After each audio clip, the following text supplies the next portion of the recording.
Hello everyone, welcome back to my channel Dr. Khalis and Roshan. Myself Dr. Khalis, MBBS General Physician, Consultant Physician. आज हम लोग discuss करेंगे ABG analysis के बारे में। ABG का होता है क्या? Arterial blood gas analysis. ठीक है, मोस्ट ऑफ द पेशेंट में ये इन्वेस्टिगेशन कराते हैं जब पेशेंट आईसीयू में एडमिट हो। ठीक है, और अदर कंडीशन ये होता है कि इसमें हम जितने भी इलेक्ट्रोलाइट्स होते हैं ब्लड में उसके एनालिसिस के लिए हम ये कराते हैं, जैसे सोडियम हो गया, पोटेशियम हो गया, बाइकार्बोनेट हो गया। इन सब लेवल देखने के लिए हम ये इन्वेस्टिगेशन कराते हैं। ठीक है, तो आइए बच्चों इसमें हम देखते हैं, और ये बहुत ही मैं आसान तरीके से मैं इसको बताऊंगा क्योंकि बहुत सारे बच्चे को इसको समझने में बड़ा डिफिकल्टी होती है। थ्योरेटिकल पार्ट इसमें ज़्यादा होता है, बट मैं कुछ कोड्स के थ्रू मैं इसको निमोनिक के थ्रू मैं इस चीज़ को एक्सप्लेन करूंगा। ठीक है, ये पीजी के एग्जामिनेशन के पॉइंट ऑफ व्यू से बहुत इम्पोर्टेंट है, और जो बच्चे प्रैक्टिस कर रहे हैं आईसीयू में हो या मेडिसिन डिपार्टमेंट में हो, है ना, तो उन सब बच्चों के लिए बहुत ही इम्पोर्टेंट होने वाला है। तो वीडियो के साथ आप लोग शुरू से लास्ट तक बने रहें, वीडियो को स्किप करके ना देखिए, और शुरू से लास्ट तक देखेंगे तो आप एक कंक्लूजन पे पहुंचेंगे, और स्किप करके देखेंगे तो चीज़ें आपको समझ में नहीं आएगी, तो जो कंफ्यूजन आपको पहले से रहा है वो फिर वो रह जाएगा। ठीक है, तो इसको जो है आइए समझते हैं धीरे धीरे, और लास्ट तक बने रहिए वीडियो में। कुछ यहाँ पे हमने टर्म जो यूज किया है, पीएच। पीएच क्या होता है? Potential of hydrogen. ठीक है, इसको बोलते हैं। पीसीओ2 क्या हो गया? Partial carbon dioxide. एससीओ3 होता है बाइकार्बोनेट। पीओ2 हो गया पार्शियल ऑक्सीजन। इसका लेवल होता है 180 to 100 के बीच में वेरी करेगा। और यहाँ पे क्या है, जब हम एबीजी लेते हैं, एबीजी लेने का तरीका भी होता है। हम इसको आर्टेरियल एबीजी जब लेते हैं तो जो सिरिंज हम लेंगे उसको पहले हम हेपरिनाइज्ड करके फिर हम इसको सिरिंज को लेते हैं। ठीक है, तो इस चीज को हम लेते हैं। तो अब आइए कुछ यहाँ पे देखते हैं। अगर CO2 का लेवल बढ़ा है और पीएच लेवल लो जा रहा है, ठीक है, अगर CO2 लेवल इंक्रीज हो रहा है और पीएच लेवल डिक्रीज हो रहा है तो उसको हम बोलेंगे रेस्पिरेटरी एसिडोसिस, उस कंडीशन को बोलते हैं। अगर CO2 लेवल डिक्रीज हो रहा है, पीएच लेवल इंक्रीज हो रहा है तो उसको बोलते हैं रेस्पिरेटरी एल्कोलोसिस बोलते हैं।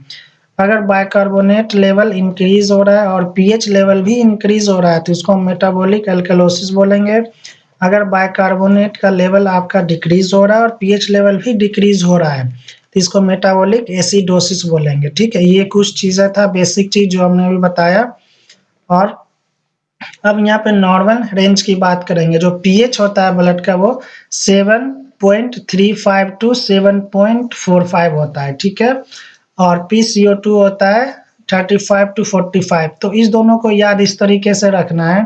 पीएच जो होता है वो 7.35 टू 7.45, तो अब पॉइंट के बाद जो वैल्यू होती है ना वो हो जाता है PCO2 का रेंज, यानी 35 से 45, इसको ऐसे याद रखना। और बाइकार्बोनेट का होता है 22 से 26, ये नॉर्मल रेंज है।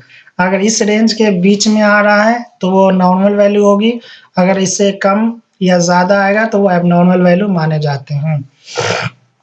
अब आइए, अब यहाँ पे रेस्पिरेटरी की बात करेंगे। तो पीएच वैल्यू जैसा हमने बताया कि 7.35 टू 7.45 ये नॉर्मल रेंज है। तो अगर 7.35 से कम आ रहा होगा वैल्यू, ठीक है, तो ये एसिडोसिस में चला जाएगा। अगर 7.45 से ज्यादा वैल्यू आ रहा होगा तो वो अल्कलोसिस में चला जाता है। इसको बहुत ही ध्यान से समझना है। ठीक है, अगर पीएच की वैल्यू अगर 7.35 से कम आएगा तो वो एसिडोसिस कंडीशन कहलाएगा, और अगर पीएच की वैल्यू 7.5 से ज्यादा चला जाएगा तो वो अल्कलोसिस कंडीशन कहलाएगा। ठीक है, और यहाँ पे आप PCO2 देखते हैं, जैसा कि हमने बताया 35 टू 45 के बीच में आना चाहिए तो नॉर्मल होगा। ठीक है, अगर 35 और 40, यहाँ 40 लिखा गया, इसको आप करेक्ट कर लेंगे, 45 होगा नॉर्मल रेंज। ठीक है, और ये हो गया आपका बाइकार्बोनेट का 22 से 26 इसकी वैल्यू होती है। तो अब यहाँ पे कुछ कंडीशन की हम बात करेंगे। जैसा कि हमने अभी ऊपर बताया है कि रेस्पिरेटरी एसिडोसिस कब होगा, रेस्पिरेटरी अल्कलोसिस कब होगा।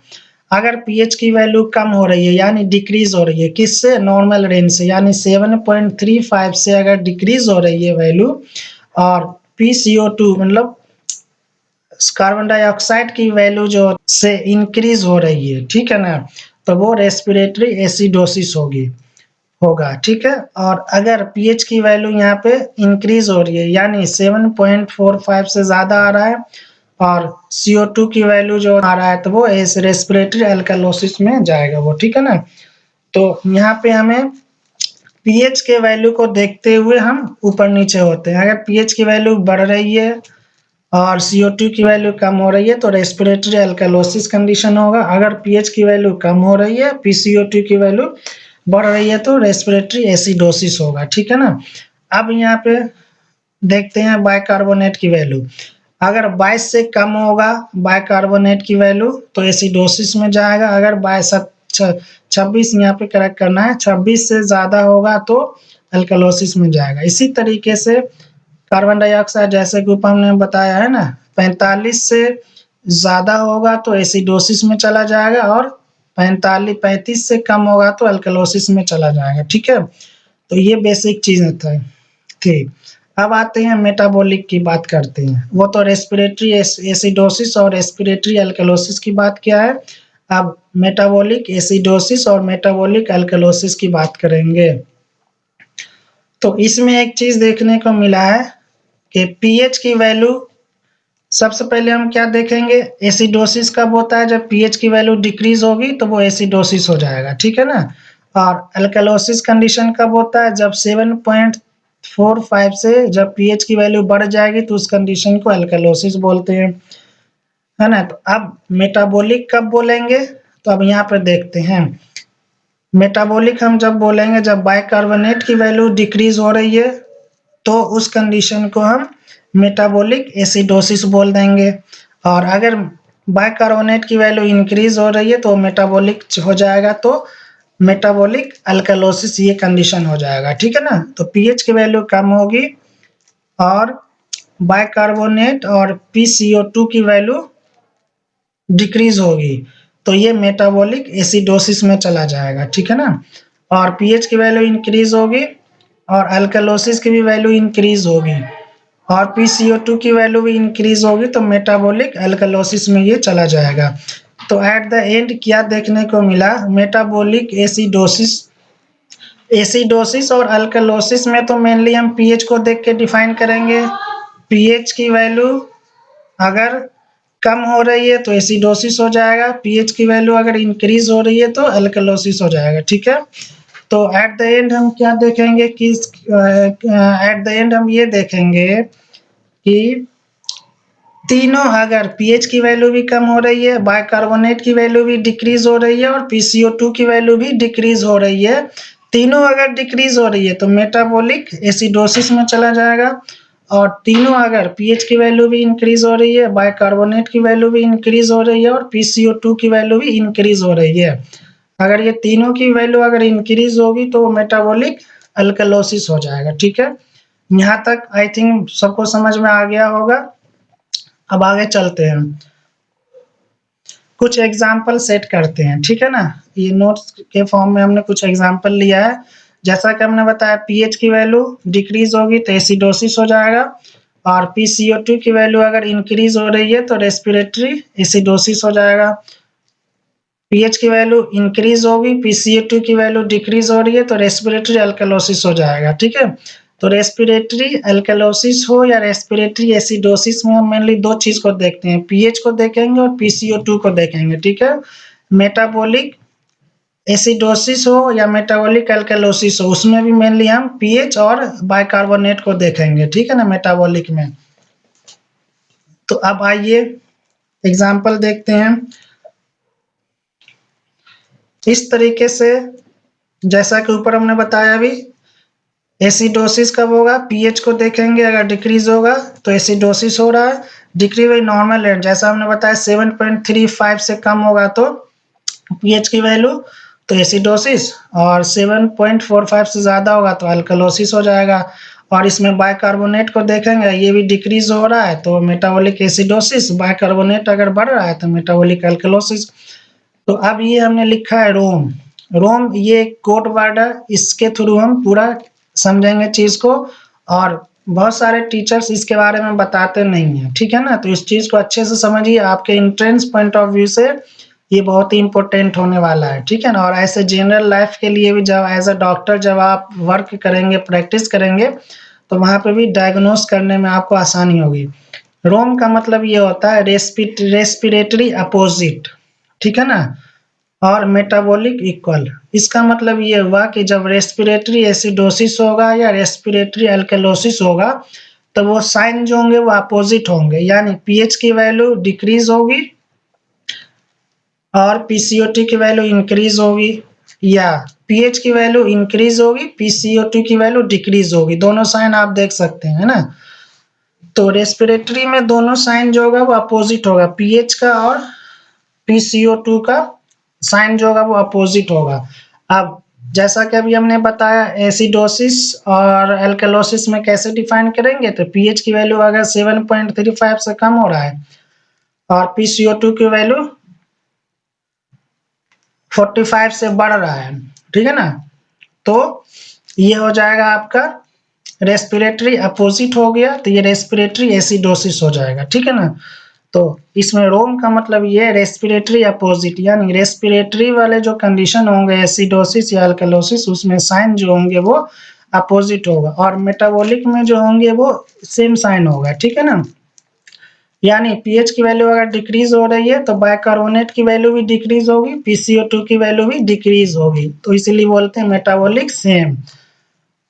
तो देख सकते हैं पीएच की वैल्यू डिक्रीज हो रही है, बाइकार्बोनेट की वैल्यू भी डिक्रीज हो रही है, और पीसीओ2 की वैल्यू भी डिक्रीज हो रही है। तो सब साइन एक साइड जा रहा है, तो मेटाबॉलिक में इक्वल साइन आएगा, ठीक है ना। और इस तरीके से मेटाबॉलिक में पीएच की वैल्यू अगर इंक्रीज हो रही है तो बाइकार्बोनेट की वैल्यू भी इंक्रीज होगी, पीसीओ2 की वैल्यू भी इंक्रीज होगी। तो ये साइन की अभी हम बात कर रहे हैं। अब इस पीएच को देख के हम डिफाइन करते हैं एसिडोसिस और अल्कलोसिस। अगर पीएच की वैल्यू बढ़ रही है, यानी 7.45 से बढ़ रही है, और बाइकार्बोनेट की वैल्यू भी बढ़ रही है, और पीसीओ2 की वैल्यू भी बढ़ रही है नॉर्मल रेंज से, तो ये सब साइन एक जैसे हो गया, यानी इंक्रीज इंक्रीज इंक्रीज। तो ये हो गया मेटाबॉलिक अल्कलोसिस, और ये हो गया मेटाबॉलिक एसिडोसिस। तो यहाँ पे हमने समझना है रोम मतलब रेस्पिरेटरी अपोजिट, रेस्पिरेटरी एसिडोसिस होगा या रेस्पिरेटरी अल्कलोसिस होगा, तो उसमें पीएच की जो साइन होना है और पीसीओ2 का जो साइन होना है वो दोनों अपोजिट होगा, एक इंक्रीज होगा तो एक डिक्रीज होगा, ठीक है। और मेटाबॉलिक में क्या होगा, पीएच का साइन या और बाइकार्बोनेट का साइन दोनों सेम होगा, या तो दोनों इंक्रीज हो रहा होगा या दोनों डिक्रीज हो रहा होगा, ठीक है ना। तो ये चीज को नोट डाउन कर लेंगे अच्छे से। अब कुछ एग्जाम्पल हम उठाते हैं, ठीक है ना।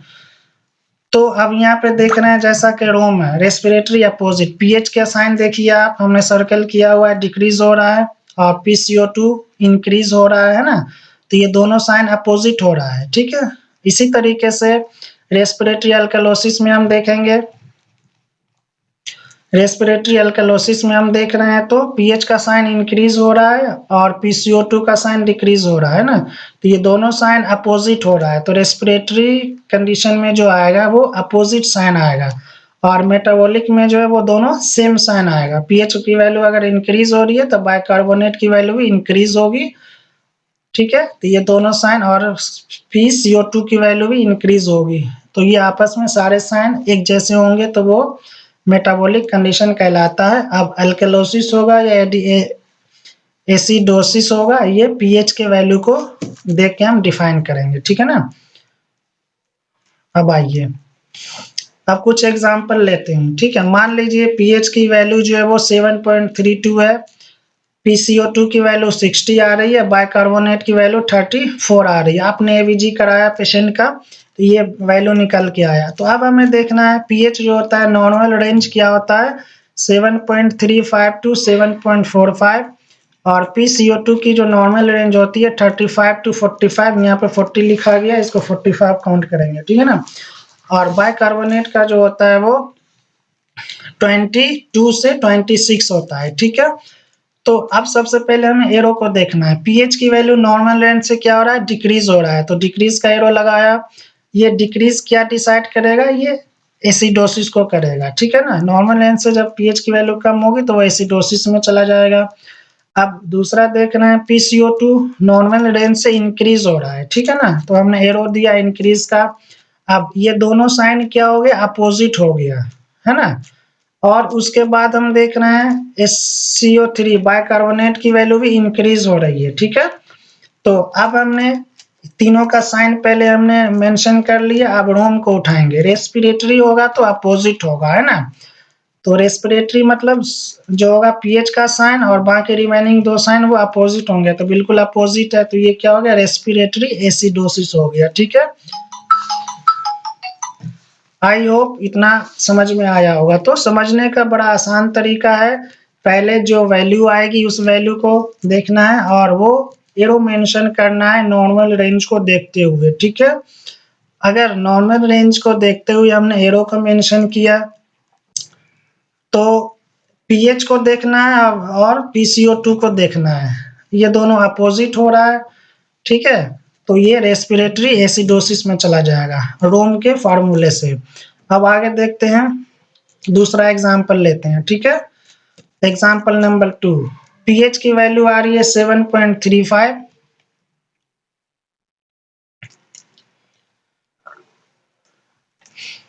हाँ, अब दूसरा एग्जांपल लेते हैं, पीएच जो है वो 7.45 आ रहा है और PCO2 जो हो रहा है वो 25 आ रहा है और बाइकार्बोनेट SCO3 जो हो रहा है वो 20 हो रहा है, ठीक है। तो अब दूसरा एग्जांपल देखते हैं, 7.3। अब दूसरा एग्जांपल उठाते हैं, पीएच की वैल्यू देख रहे हैं 7.48 आ रहा है और PCO2 की वैल्यू 25 आ रही है और बाइकार्बोनेट की वैल्यू 20 आ रहा है, ठीक है।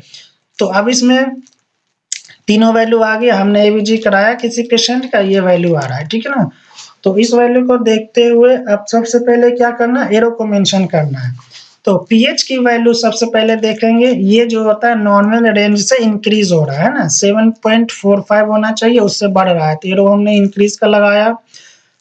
उसके बाद PCO2 की वैल्यू नॉर्मल रेंज से डिक्रीज हो रही है, ठीक है ना, तो हमने डिक्रीज का लगाया। और बाइकार्बोनेट की वैल्यू भी नॉर्मल रेंज से डिक्रीज हो रहा है, ठीक है। तो पहले हमने एरो लगा दिया। अब उसके बाद फिर हम पीएच को देखेंगे, पीएच क्या है, यहाँ पे नॉर्मल रेंज से इंक्रीज हो रहा है, तो जब नॉर्मल रेंज से इंक्रीज होगा तो वो क्या शो करता है, अल्कलोसिस को शो करता है ना। अब ये हो गया। उसके बाद हम रोम के फार्मूले के उठाएंगे, ठीक है ना। रोम में क्या हो रहा है, रेस्पिरेटरी अपोजिट, रेस्पिरेटरी होगा तो सारे साइन जो होंगे पीएच का साइन और बाकी रिमेनिंग CO2 और बाइकार्बोनेट का साइन दोनों अपोजिट होगा, है ना। पीएच से ये दोनों साइन अपोजिट होंगे, तो पीएच का साइन बिल्कुल यहाँ पर दिख रहा है, पीएच जो है वो इंक्रीज हो रहा है और CO2 जो हो रहा है डिक्रीज हो रहा है, बाइकार्बोनेट भी डिक्रीज हो रहा है, ठीक है ना। तो ये हो गया रेस्पिरेटरी अपोजिट हो गया, तो इसमें क्या हो जाएगा, रेस्पिरेटरी अल्कलोसिस हो गया, ठीक है बच्चों। आई थिंक यहाँ पे समझ में आया होगा, जिस बच्चे को समझ में नहीं है वो हमें कमेंट करके पूछ सकते हैं। अब आगे चलते हैं एग्जांपल नंबर 3। तो इसमें हम पीएच के वैल्यू को लिया, पीएच की वैल्यू जो आ रही है 7.29 आ रहा है, CO2 की वैल्यू जो हो रही है वो 22 आ रही है और बाइकार्बोनेट की वैल्यू 1 है। तो अब सबसे पहले हमें एक चीज याद रखना है, पीएच जो है वो पीएच डिसाइड करता है एसिडोसिस होगा या अल्कलोसिस होगा, ठीक है, नॉर्मल रेंज से, ठीक है ना। वैसे हमने अभी ऊपर जस्ट बता भी दिया है कि अगर नॉर्मल रेंज से डिक्रीज होगा तो एसिडेसिस होगा, नॉर्मल रेंज से अगर पीएच की वैल्यू बढ़ रही है तो अल्कलोसिस होगा, ठीक है ना। ये खेल है पीएच का। तो पीएच जो है वो डिसाइड करता है एसिडोसिस होगा या अल्कलोसिस होगा, बहुत अच्छे से समझना है। तो तीनों वैल्यू आ गई। अब तीनों वैल्यू आने के बाद हम जो है क्या करेंगे, शायद एरो को मेंशन करेंगे, ठीक है ना। यानी पीएच की वैल्यू 7.29 आ रही है, तो ये यानी नॉर्मल रेंज से डिक्रीज हो रही है, तो डिक्रीज का हमने साइन लगाया। अब CO2 की वैल्यू भी नॉर्मल रेंज से डिक्रीज हो रही है, कम आ रही है, तो डिक्रीज का हमने साइन लगाया। बाइकार्बोनेट की वैल्यू भी नॉर्मल रेंज से कम आ रही है तो हमने डिक्रीज का साइन लगा दिया, ठीक है। अब पीएच जो है वो डिसाइड करता है एसिडोसिस होगा तो अल्कलोसिस होगा, तो यहाँ पर नॉर्मल रेंज से डिक्रीज हो रहा है तो जाहिर सी बात है एसिडोसिस होगा। अब रोम को हम उठाएंगे, है ना। रोम में क्या था, रेस्पिरेटरी होगा तो अपोजिट होगा, तो यहाँ पे सब साइन सेम आ रहा है। सेम से मुराद है पीएच की वैल्यू भी डिक्रीज हो रही है और CO2 की वैल्यू भी डिक्रीज हो रही है और बाइकार्बोनेट की वैल्यू भी डिक्रीज हो रही है, तो तीनों का साइन जो है वो डिक्रीज का आ रहा है, ठीक है ना। तो मेटाबॉलिक इक्वल, यानी साइन मेटाबॉलिक होगा तो तीनों साइन सेम होगा, तो तीनों साइन डिक्रीज का आ रहा है तो मेटाबॉलिक एसिडोसिस हो गया, है ना। अब एक एग्जांपल और उठाते हैं, एग्जांपल नंबर 4। अब यहाँ पर देख रहे हैं पीएच की वैल्यू जो है वो 7.52 आ रही है और CO2 की वैल्यू 52 आ रही है और बाइकार्बोनेट की वैल्यू 41 आ रही है। तब सबसे पहले हमें एरो को शो करना है, मेंशन करना है। तो पीएच की जो वैल्यू है वो नॉर्मल रेंज से बढ़ रही है तो इंक्रीज का साइन हमने लगाया। CO2 की वैल्यू भी नॉर्मल रेंज से बढ़ रही है तो इंक्रीज का हमने साइन लगाया और बाइकार्बोनेट की वैल्यू भी नॉर्मल रेंज से बढ़ रही है तो हमने इंक्रीज का साइन लगाया, ठीक है ना। अब पीएच क्या मेंशन करता है, एसिडोसिस होगा या अल्कलोसिस होगा, तो यहाँ पे आप लोग बताएं नॉर्मल रेंज से इंक्रीज हो रहा है तो क्या होना चाहिए, अल्कलोसिस होना चाहिए, ठीक है ना। ये हो गया। अब रिमेनिंग दो साइन देखेंगे, पीएच को साइन को देखना है और रिमेनिंग दो साइन देखना है, यानी CO2 और बाइकार्बोनेट का। तो ये तीनों साइन जो है वो सेम डायरेक्शन में जा रहा है, यानी इंक्रीज का हो रहा है। तो रोम फार्मूले से क्या हो गया, मेटाबॉलिक इक्वल, यानी मेटाबॉलिक में जो साइन होंगे तीनों सेम होंगे, तो तीनों साइन सेम है, पीएच भी इंक्रीज हो रहा है, CO2 भी इंक्रीज हो रहा है और बाइकार्बोनेट भी इंक्रीज हो रहा है। तो ये क्या हो गया, पीएच से हो गई अल्कलोसिस और ये दोनों साइन को मेटाबॉलिक रिप्रेजेंट कर रहा है तो मेटाबॉलिक अल्कलोसिस हो गया। तो आई होप ये वीडियो आप लोग को पसंद आए। ये बहुत ही इम्पोर्टेंट और कंसेप्चुअल पार्ट होता है समझने के लिए, क्योंकि बहुत बच्चे को इसमें क्या है ना कंफ्यूजन होती है कि इसको किस तरीके से हमें समझने का क्या कोड वर्ड हो, क्या आसान तरीका हो, है ना। तो इस चीज को देखते हुए हमने ये वीडियो बनाया है। अगर किसी को इसके बाद भी कोई कंफ्यूजन रहता है तो आप हमें कांटेक्ट कर सकते हैं, कमेंट करके पूछ सकते हैं या हमें कॉल कर सकते हैं, कांटेक्ट कर सकते हैं। और इस वीडियो को ज़्यादा से ज़्यादा शेयर कीजिए और चैनल को एटलीस्ट एक बार ज़रूर विजिट कीजिए, आपको बहुत काम की चीज़ें मिलेगी। हमने बहुत काम की चीज़ें डाली हुई है, जो मेडिकोज है उनके लिए तो है ही है, जो नॉन मेडिकोज है उनके लिए भी है। बहुत ही इंपॉर्टेंट चीज़ें हैं, जो बच्चे जो डॉक्टर्स प्रैक्टिस कर रहे होंगे उनके लिए बहुत ही इंपॉर्टेंट है एबीजी एनालिसिस, ठीक है। Okay, thank you for now, thank you so much.